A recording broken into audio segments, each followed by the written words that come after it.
بسم اللہ الرحمن الرحیم۔ السلام علیکم طالبات۔ آج حصہ قواعد گرامر کے ساتھ ہم آپ کے سامنے حاضر ہیں، اور گرامر میں ہم پڑھیں گے تخلص، عرف، کنیت، لقب، خطاب، سابقہ، لاحقہ۔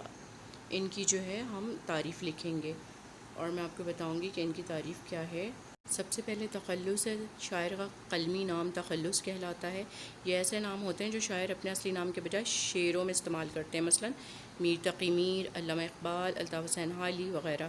عرف اسے کہتے ہیں وہ نام جو اصلی نام کے بجائے مختصر کر کے پیار یا حقارت کی وجہ سے مشہور ہو جائیں، مثلا نعمان عرف نومی، عمر بن حشام، جیسے رسول کریم صلی اللہ علیہ وسلم نے ابو جہل کا نام دیا اور وہ اسی سے معروف ہوئے۔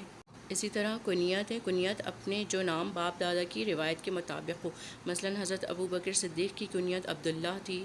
پھر ہے لقب۔ کسی شخص کی خاص صفت یا خوبی پر دیا گیا نام اس شخص کا لقب کہلاتا ہے، مثلا مصور غم، شاعر مشرق، کلیم اللہ وغیرہ۔ خطاب۔ کسی شخص کی محنت یا وفاداری کے صلے میں انعام یا صلے میں عطا کیا جانے والا نام خطاب کہلاتا ہے، جیسے سر سید احمد خان کا خطاب سر تھا، علامہ اقبال کا شمس العلماء تھا۔ پھر ہم لکھیں گے سابقہ۔ کوئی ایک لفظ بنانے کے لیے اس کے شروع میں ایک لفظ خاص لگاتے ہیں، اسے سابقہ کہتے ہیں۔ اسی طرح پھر لاحقہ، ایک لفظ بنانے کے بعد اس کے آخر میں خاص لفظ کا اضافہ کرتے ہیں، اسے کہتے ہیں لاحقہ۔ یہ تمام کام کر کے آپ مجھے جمعے والے دن لا کے چیک کروائیے۔